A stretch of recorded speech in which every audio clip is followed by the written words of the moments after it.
Here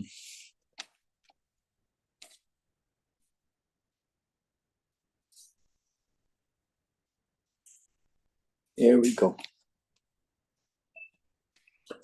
Good morning. With the help of Hashem, we are learning Yerushalmi Peya, Pedike, Halacha Dalid, and Hey, and God willing, Vav.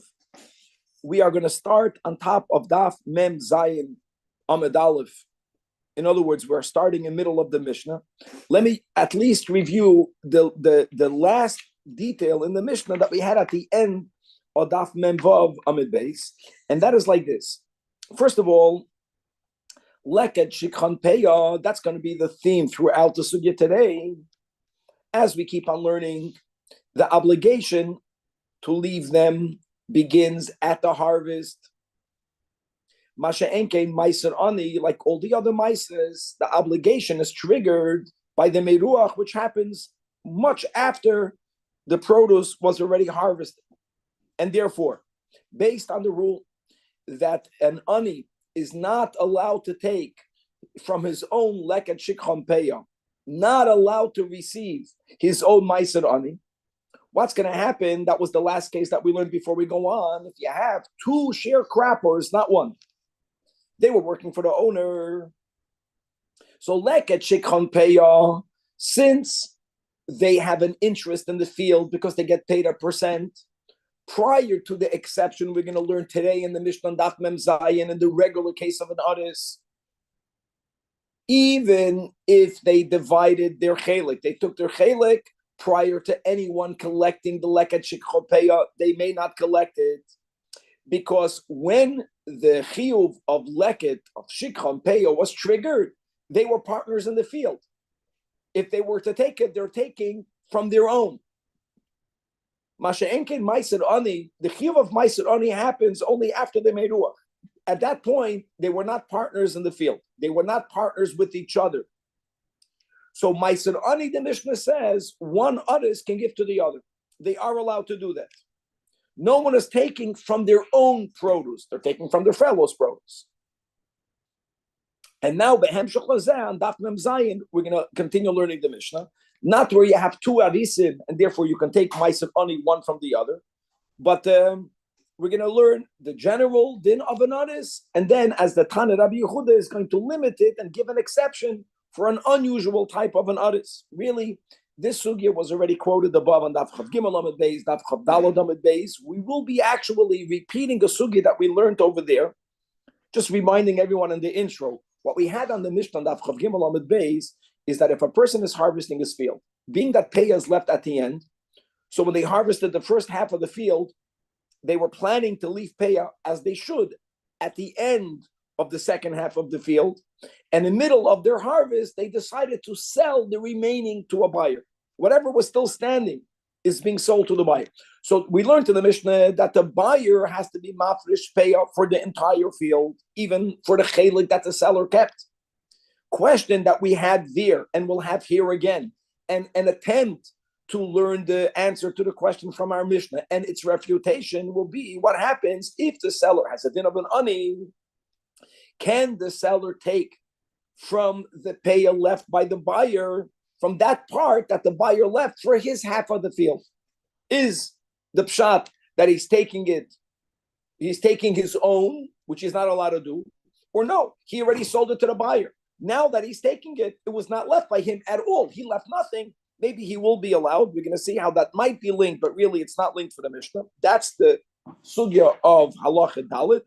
On Daf Mem Zayin Amud Beis, on the top, we're going to begin halacha hey. And we're going to learn behemshech that when you have a person who owns a field, we'll call him a seller, with standing grain, if he did not yet begin to harvest, and he sold the field and the standing grain to the buyer, that's all the same nekuda. The chiyuv of peya and subsequently leket and shikha only begins when you begin to harvest. If he sold it prior to the harvest, even though it had full mature grains, again, if the seller is an ani, he will be allowed to collect the leket. We will learn another rule, another big rule, and that is that even though we keep on saying, rightfully so, the leket shikhan peya is not gifted to the aniyim. it's left for the aniyim, which means the owner generally has no right to determine which ani will get it. Nevertheless, all of the aniyim made amongst each other the following agreement, that if the worker himself is an ani, he is allowed to invite his son to follow his work in case he left leket, in case there was leket, his son will right away take it. Now, we did learn that there are 3 times in the day where the owner has to be available in the field, and you have to open up the field for all of the aniyim. So this goes against that rule, but this was an agreement that all of the aniyim made with each other. And as we also learned, if all of the aniyim agreed to it, that became now the norm. However, says the Mishnah, even though this is an accepted non-verbal agreement, when a person is hiring a worker, this may not be stipulated verbally in their working arrangement, as the Mishnah will explain why. In other words, it cannot be formalized. Indeed, your son is allowed to walk, but you can't say that. We'll see if he's allowed to do it. Who cares if he says it? We'll see that in the Mishnah. If we'll make it, God willing, we'll make it to Halacha Vav and Daf Mem Zayin Amud Beis. The second Mishnah on Daf Mem Zayin Amud Beis, going for the next many daf, even though we're concluding tomorrow already, Perek Chamishi, we'll focus on the mitzvah of Shikha. We're going to begin with the mitzvah of Shikchas Omer, and the Mishnah is going to tell us 2 big rules.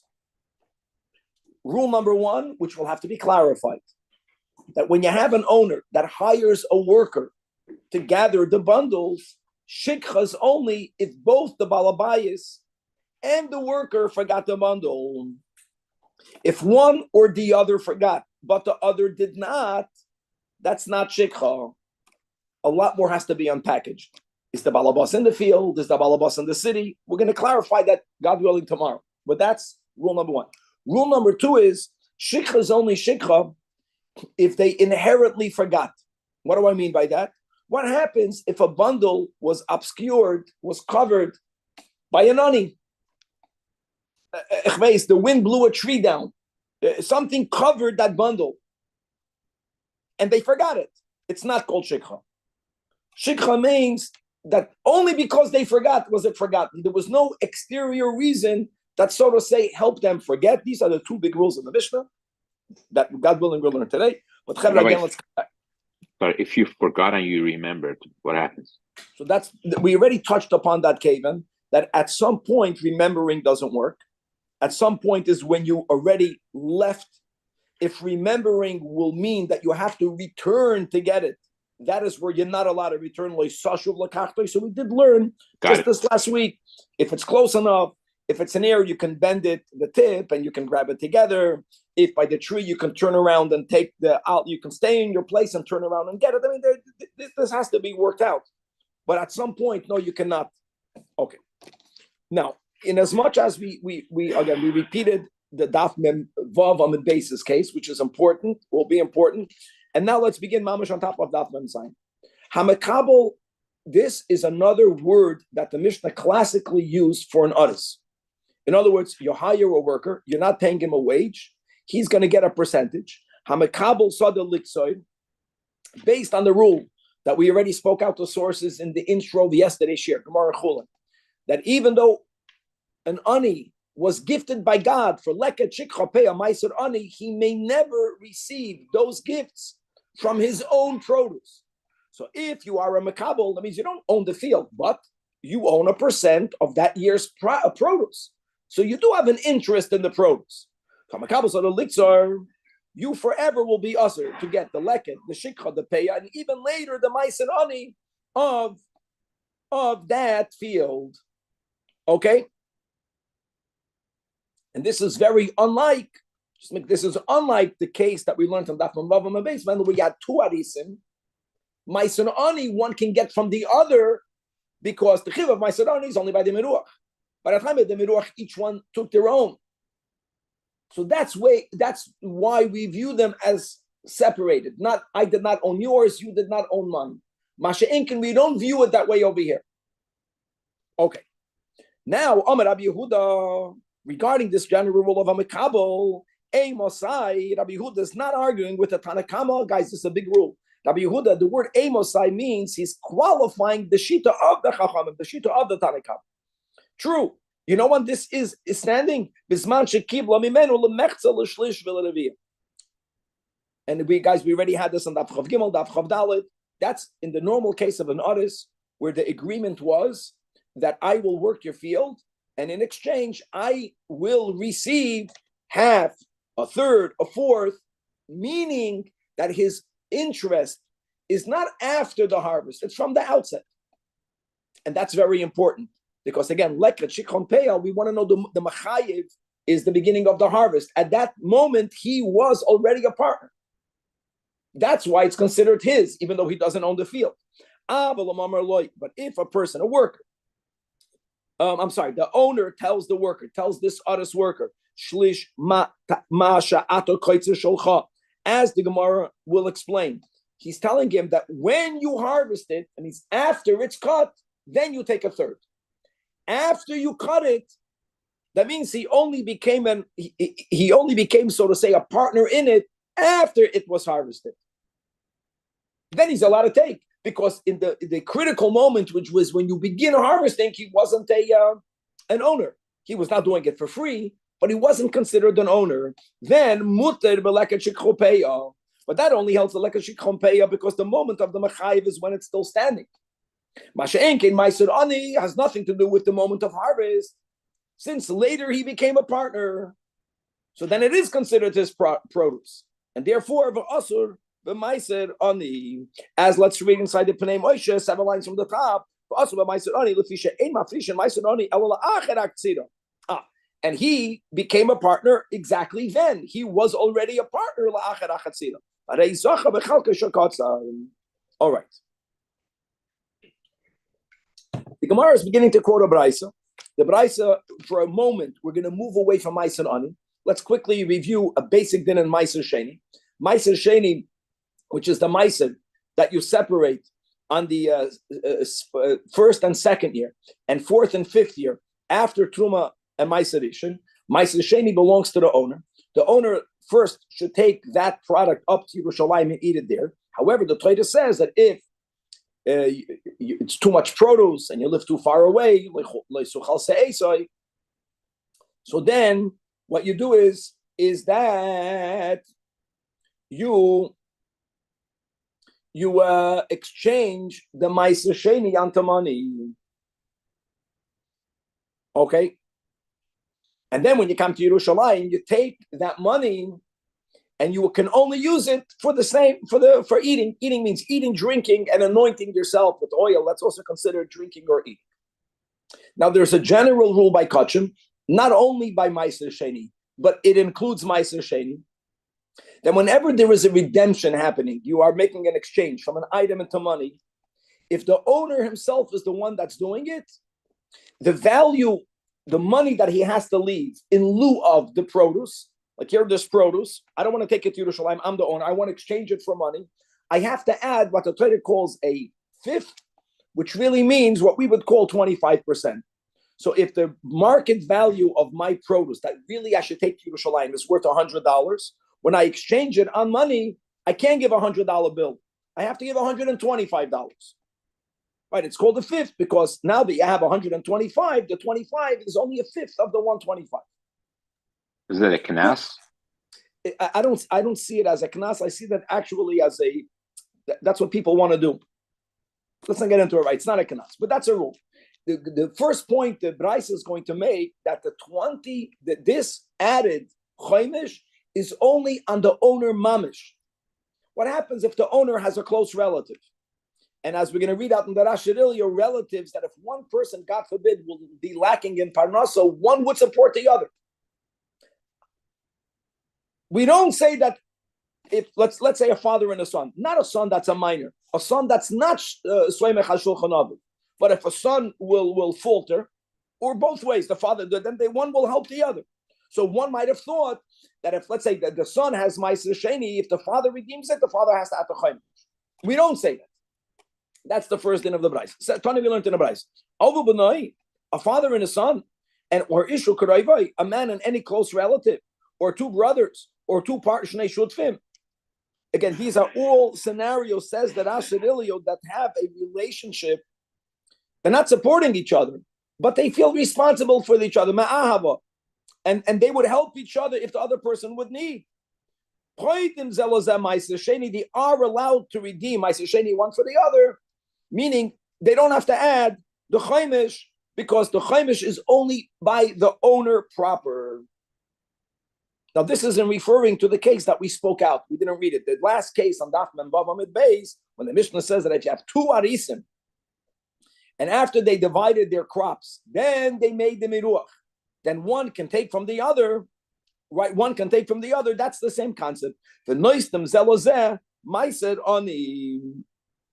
Let's read inside that Asherilio. It's like a middle of the right column. The Noistem Zelozeh Maiser Oni. Im Yesh Lahem Maiser Oni. Lachalik Laniem. Let's say a son has his own crop and he has Maiser Oni. Obviously, guys, we're speaking about a case where the father is an Oni. Then Machila La'avid, Im Aviv Oni. Afal Pi Shechavev Olav Kegufay. It's consistent with Ma'aser Sheni. They love each other, they feel responsible for each other, but that's not what the Torah was referring to when the Torah says you cannot take your own Ma'aser Ani. It's not your own Ma'aser Ani. Now, on this detail, and by the way, even though the Rashirilio spoke about a case where the father was poor, it goes this other way around, right? In other words, these two people, they're not excluded from giving Ma'aser Ani one to the other. And the detail of a son giving his father, Amar Rabbi Yudan, which is Rabbi Yehuda, Tavai Me'era. This is an expression of a curse. B'lashon Saginah. May a lot of light go. L'mishu noisen la'aviv ma'aser ani. In other words, it's the meaning. It's the meaning for the father to receive the ma'aser ani from the son. There's a more b'chavadik way of doing it. What's the more b'chavadik way? You invite your father to eat around your table. You send him food, but you don't deduct it off your ma'aser ani. Okay. Amrullah. So the Chachamim asked Rabbi Yudan, Minayin, where do you get this?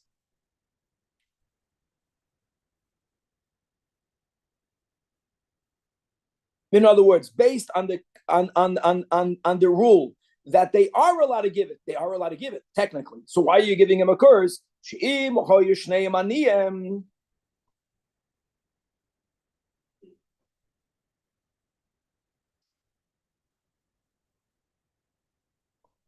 She'im hoyu shneim aniyem. What's the kasha? What's the teretz? In other words, is it if they're both poor or one is wealthy and the other one is not? Very good. Got it. That's it. Very good. In other words, if they're both aniyim, I don't know exactly what the menayin is. If they're both aniyim, Kevin, that means how the son doesn't have how to support his father, so he's allowed to do it. But if he has how to support his father without him giving away the ma'aser ani, even though he's allowed to do it, that's where we say Tavim Me'ira. Sounds like the question is because the Bryce has said Noisen Zelos on Meister Ani. Why should we be saying that you'll get cursed? In other words, very good. Okay. No, he's not denying that Noisen Zelos on Meister Ani. You know when Noisen Zelos on Meister Ani? Even without a curse. That's the meaning. Even without a curse, when they're poor, many times people ask these questions. Not a big deal over here. Can I deduct tuition from my meiser? People who want to give meiser ksafim. In other words, these are areas where you have to be smart. Sometimes, yes. In most cases, yes. But tavim me'era. When do you say it? I'm not saying tavim me'era. That's a very strong statement. But when you tell a person it's not ideal, it depends on what scenario. Okay. Now, Amar Rabbi Yehuda. Amar Rabbi Yehuda is referring to the case that we learned today on top of Daf Mem Zayin, that even though the general rule is Hamakabel Sada Litzoid, also but if there was a unique type of an artist where when he was hired, he was told the words Shlish Ma Sha'atu Koitze Sholcha, then mutter. So why? We had this mamish, we had this above. How was this different than the top line of the Amit? Guys, Amar Rabbi Yehuda Emosai, he's not debating the Tanakama. He's qualifying. In one case, yeah, in one case, not. So Ella clarifies the Gemara that even though Rabbi Yehuda uses the word shlish ma sha'ato koitzer sholcham, what he means, he just clarifies. That statement means that Ella lichish etikzor shlish after you have, when you harvest the third, then you take it, which means that he only becomes an owner after it was harvested. The Nakuda is that therefore he can take leket shikchon peyam. He's not taking his own. It was not his at all. Now, as we quoted in the introduction, on Daf Chav Gimel Amud Beis, right before we have this universal, there isn't yet the universal pagination in Peya Peidik Beis Halacha Hey. We had the Mishnah that taught us that when a person is harvesting his field, in the middle of the harvest, he decides to sell it. We're speaking about him selling the remaining harvest. When he begins to harvest, he intended to leave Peya, which is a 60th for the whole field. He left nothing yet. He doesn't have to leave anything yet. Then he sold it to a buyer. The Mishnah says that the buyer is the one that has to separate Peya, not only a 60th for the half that he bought, a 60th for the whole field. We also spoke about over there that if the buyer didn't know, then there might be compensation. There is compensation, but we're not talking about the compensation part. The buyer is the one that designates it. And now the question is, the question that we were having above, in that case, if the seller has a din of a ani, if the seller has a din of an ani, is the seller allowed to take the peya that was designated for his half? You cannot take it. Why maybe? Because he did not leave any of it. It's not his. That was the question. And from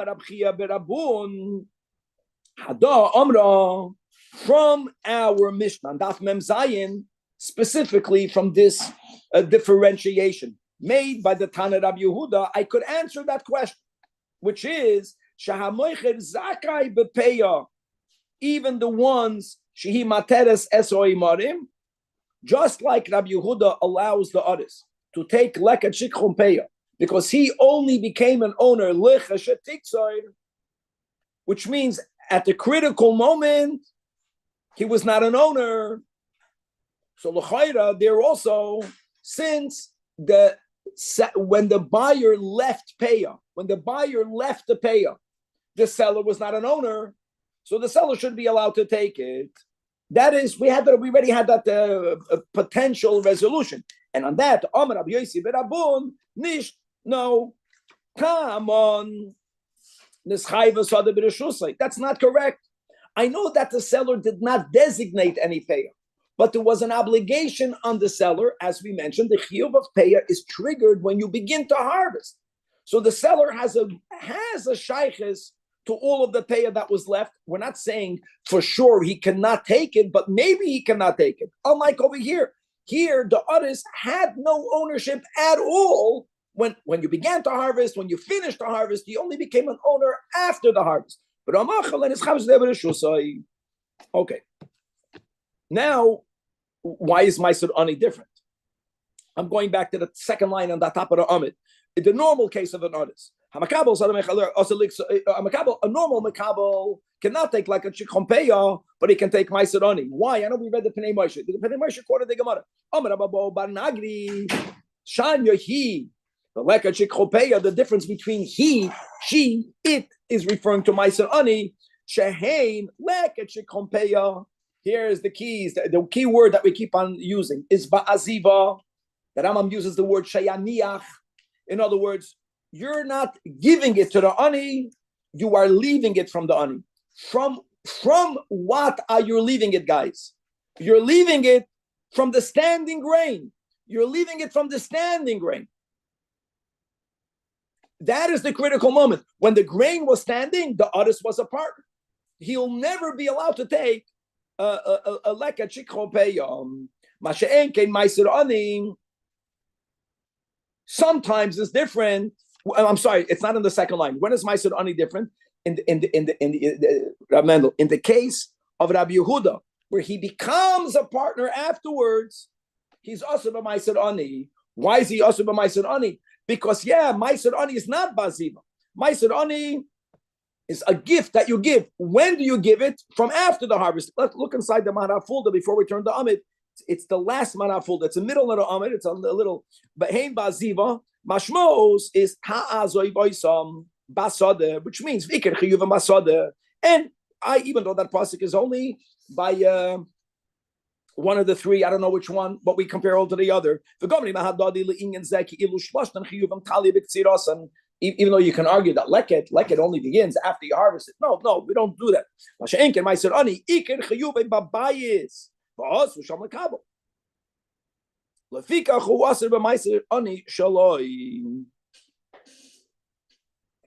Obviously, guys, another, just to speak out, it's obvious, just speak out that even in the case of Rabbi Yehuda, this guy that only got his third after he harvested it, he is allowed to take mendel from the Balabayas's Meiser Ani. Because they made it the Chalukah. That means he got produce, the Balabas got produce. Then later, each one brought it to the point where they have to separate the Meisers, and they all separate the Meisers. That's something else. It's like the two Arisim. Okay. This concludes the sugya. Clear. Have returned to that Mem Zayin on the base for the people that said brachas ba'avoda.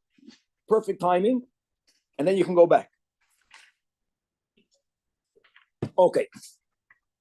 We just quoted the Mishnah that we had on Daf Chav Gimel Amud Beis. We just quoted the Mishnah Perek Beis Halacha Hey, I think, that when a person has a field, they are harvesting half. Then in the middle, they decide to sell it. The buyer has to separate payah for the entire field. Okay? This case sounds the like, but it's not the like. Says the Mishnah, HaMoicher Sodei. A seller is selling his field. Let me clarify what we are talking about. A guy owns land. He did all the work. The field is filled with standing grain. He did not begin to harvest it. And he decides to sell to someone everything, as the Gemara says explicitly everything, the land and the produce. He sells the whole thing as is. This seller, if he's poor, is allowed to take the leket shikopeh. For sure. Again, the critical moment is when you begin to harvest. When he began to harvest, he was not the owner, even though he grew it. HaMoicher muter, and the lekeach will always be us. Next thing in the Mishnah. Even though you're not allowed to take your own leket shikopeh, nevertheless, there's a rule that a worker, even though leket shikopeh has to be left for all the aniyim, open competition. And we learned before in the Mishnah that there are 3 specific times in the day where the owner has to be present and he opens up his field for all of the aniyim to have an opportunity to take it. All of the aniyim agree to make an exception that if the worker, not a notice, if the worker is an ani, sometimes they were, sometimes they weren't, not him, but he can have his son mamish walk behind him in case he drops leket, in case there is shikha, that his worker son can take it. And that's to the disadvantage of all the other aniyim. Now, will the son of the worker end up picking it all up? It depends how much leket there is. He's able to hire a worker with that? When he hires a worker, before you read the Mishnah, don't look inside.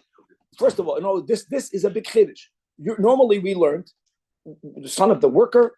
No, if the worker is an ani and the son is an ani, they should be like all the other aniyim, open competition 3 times a day.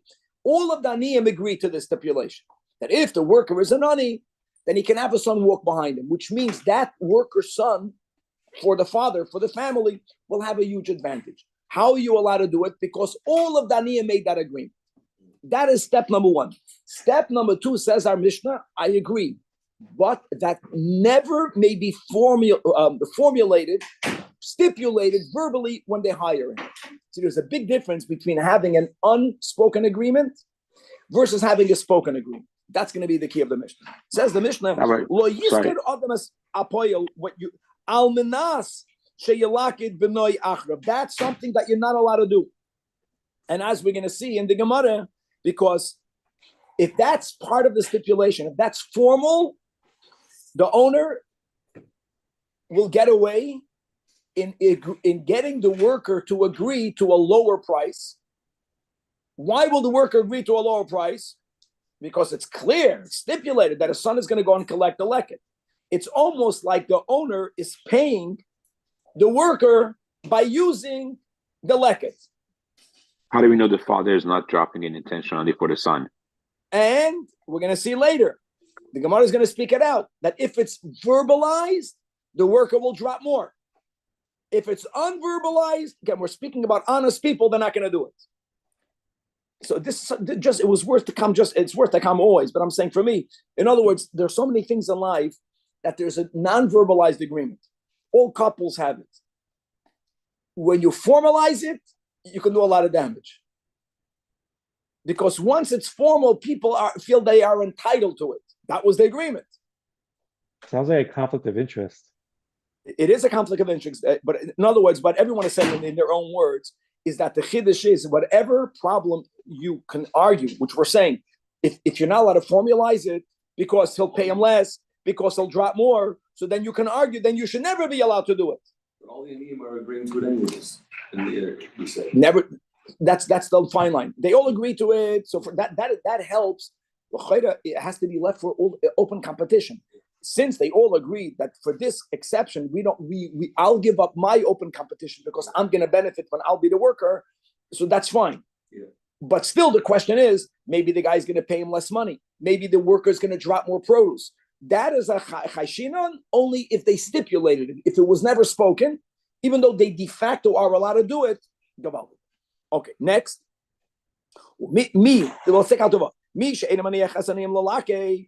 If anyone prevents Taniyim from picking it up, I'll tell you how you do it. You don't show up any of the 3 times a day. Guys, that's a big rule. Taniyim can only enter in the presence of the owner, or you rush them. Then you open up the field, it's open, you have 2 minutes. You somehow block the entrance of one, or you create a path that no one knows of. For your friend, you're there. You open up the main gate, but the other guy, you open up another path, which gives him an advantage. Yeah, it's a very strong word because you're not guzzling. You are guzzling. In other words, even though we just made an exception, that if it's not verbalized, you can allow the son of a worker to go in there. The Mishnah now, on this Seder, is pointing out that other than that exception, it has to be fair, open competition. And if not, you're a guzzler. And Balzen Nemar, and according to Pasuk in Mishlei, now I know in our Mishnah, the gears is Al Kaseg Gavul Oilam. Don't move the long-standing boundary. Many are goydes already in the Mishnah that instead of reading Oilam, you're reading the words olim. That's really the limit. Al kasig gavul olim. Don't remove the boundary that God gave for the olim. The olim is in reference to the people that are collecting leket. God gave a certain rule, which is open competition. If you're modifying it by disallowing one, by giving the other an advantage, by rushing them, you are breaking into the boundary of the olim. Now, why are the poor who are collecting leket, why they're called oilim? The Gemara will give 2, perhaps even 3, a little bit of agada that we'll have over here. Okay, let's go back to the first rule in the Mishnah. Mishnah says that if a person has a field and he sells it to a buyer prior to him even beginning to harvest, the seller is allowed to take like a chikhopeya because the trigger did not happen yet. Says the Gemara Masnisa, you know when that's true? Only when the seller sold him everything. Which means he never, once the trigger, which is the beginning of the harvest, began, the seller has no interest at all in the field. It's not his at all. Let's go different girsois. But if he sold to the buyer only the standing grain, but he retained for himself the field, neither the seller nor the buyer, even if 4, can ever take the like a chichopeya. Eitzel Zed, the Zed goes to the seller. He is not allowed to ever take from that the like a chichopeya because the Torah says satcha, from where we learn that you cannot take it from your field. It's his field.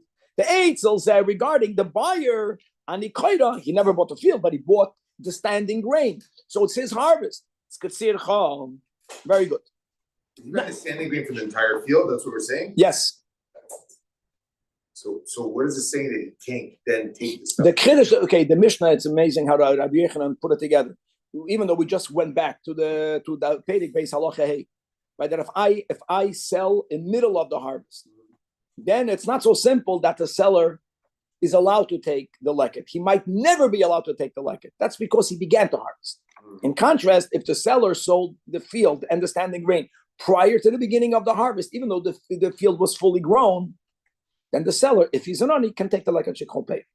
Next case in the Mishnah was that lo yiskar adam, like we says, that if when he hires a worker, the worker is poor, he's not allowed to stipulate verbally. That's what the Mishnah is restricting. The son can take it. Don't formalize it. Don't say that. And it must say,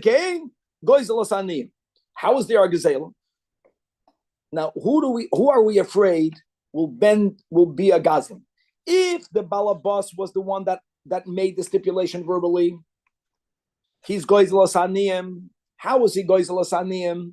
Because the balabas, if he stipulated that, he feels like, I'm giving it to you, but don't forget your son can go behind you. Remember, that's the rule, and that's fine. I'll let him do that. The balabas will lowball the offer. The worker will accept because he's getting this what's called benefit. When you hire a person, and you get that benefit when a balabas begins giving benefits to his employees, he's beginning to give a lower salary because I know the salary might not be who knows what, but you're getting this, you're getting that. And what's wrong with him giving him a lower salary? That's the balabas using leket as payment to the worker. Now, if the poyol sha'asa kain, if a worker says, "Oh, I'll work for you," but you know, the rule is that my son can come after me. I'm going to tap into that. If he verbalized it, then we are chayish. Hareza goizel balabayis bilonim is robbing both. He's robbing the owner because he's going to drop more. And how is he robbing the poor? How is he robbing the poor more than in the other case? Like the balabas, he's using other anis leket as part of his salary. And what's amazing is that if it was not verbalized, that's the biggest chiddush over here. Then we're not afraid he's going to drop more. And we don't view it that he's using because all of that being made up. Because there is a big difference between leaving things unverbalized in our case. Normally the rule is make everything clear. There'll be a misunderstanding. Here there won't be a misunderstanding, but don't formalize it. Yeah, and when the Gemara quotes the pasuk, when the Mishnah quotes the pasuk in Mishlei, Al Kasig Gvul Oilam, again here in our Girs and the Yerushalmi, if you open up a Mishlei, the word is Oilam. But really, the limud of Rabbeinu HaKadosh in our Mishnah is by changing the words from Oilam to Oilim. Don't move around the boundaries that God gave to the Oilam. Now, who are the Oilam? We're speaking about to the Aniyim that have the rights from God Almighty to pick up the leket, etc. So Rabbi Yirmiyah and Rabbi Yosef, one of them say that Oilam means Oilam. Who are the Oilam? Elu Oilei Mitzrayim, to whom the Torah was given. And by the way, it fits with the words Oilam because Gvul Oilam means a boundary that's there forever in Zman, backwards. Forever means from the beginning. It's not a rabbinic. Like a Shekhopeya and all of the details, Koliseo, Protoseo, is Sinai. So you're changing the rules, you're giving favoritism one more or the other, you're moving back the boundary that's here forever from the people, from when we went up from Mitzrayim. Is that talking about poor people that came out of No. The rule that God gave all the Jewish people regarding the poor people. Regarding in other words, all of these, like even this detail, is all from it's biblical. It's a forever boundary. The Charna Amar, the other one of these two, normally it's the second one. Rabbi Yosef says, no, that Oilim is Belashon Sagi Nohar. Oilim is people that descended in their wealth. Elu Sheyardu Menichseim. Oilim means Yardim. And where else do we find the concept of a euphemism? For example, Lisamyot, to someone who's blind, Safchen, we shout, Sagina Noiraya, someone who has a lot of light. Now, I want you to know that all euphemisms, let's go with the mashal, are also literal. The reason why this person is blind is because there's too much light coming into his eyes. Not that I'm the big scientist, but really this will lead into the next one, that oilim Yeah, oilam means yardim. And let's go with the pshat that Rabbi Yitzchak is giving a third explanation. When a person becomes poor, he becomes a much greater person. No one should become pure, God forbid. So oilam is like more literal. Amar Rabbi Yitzchak, no. Oilam means poor, but why is oilam poor? Not because it's a euphemism. We don't want to say yardim, we say oilam. He quotes a pasuk here from Yeshayahu, where it says that va'aniyim mirudin, wandering aniyim, tavi bayis, you bring into your house. But for some reason, guys, wandering and ascending is synonymous. And we all know that. It's like when a person loses one, they lose their vision. God forbid, they hear better. In other words, we're focusing on the upside, and that's why we're calling it oilim. And Amar Ab Avin, this is all behemshech to one way of learning the Gemara. That meaning if you invite to your house, not stam aniyim, wandering aniyim, wow. And where does he get it from? So he brings Gzeira Shava. That's all homiletically, because you don't make a Gzeira Shava from Nach to Chumash. But yeah, it says over here in this pasuk in Yeshayahu, Tavi, it says in Parshas Mishpatim,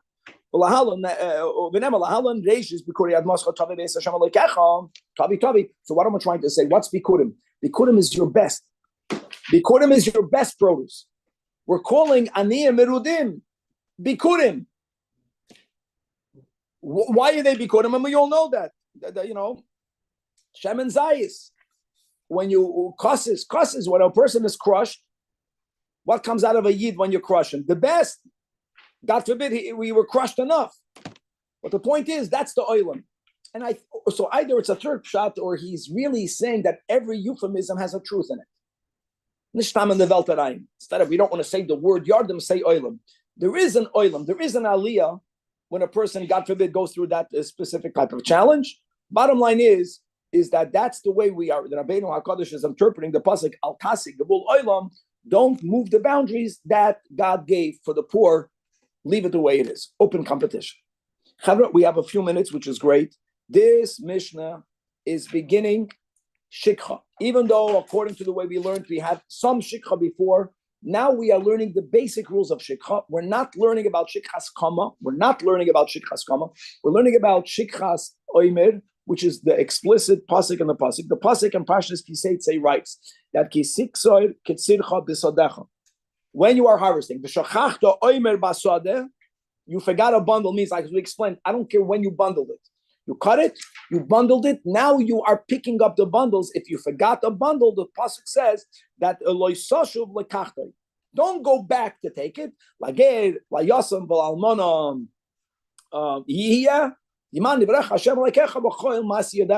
something like that. That's the pasuk in Parshas Kisei. So here are the two big rules in Shikha. Says the Mishnah. Rule number 1. If you have a bundle, the workers forgot to pick it up, but the owner did not forget it. We're going to tomorrow pick up a big discussion, mainly amongst the Rishonim. Where was the balabas? Like the Rosh says, this rule that both have to forget is only if the balabas was in the field. We'll learn more about this tomorrow. But if the balabas is not even there, the balabas is the boss. You understand?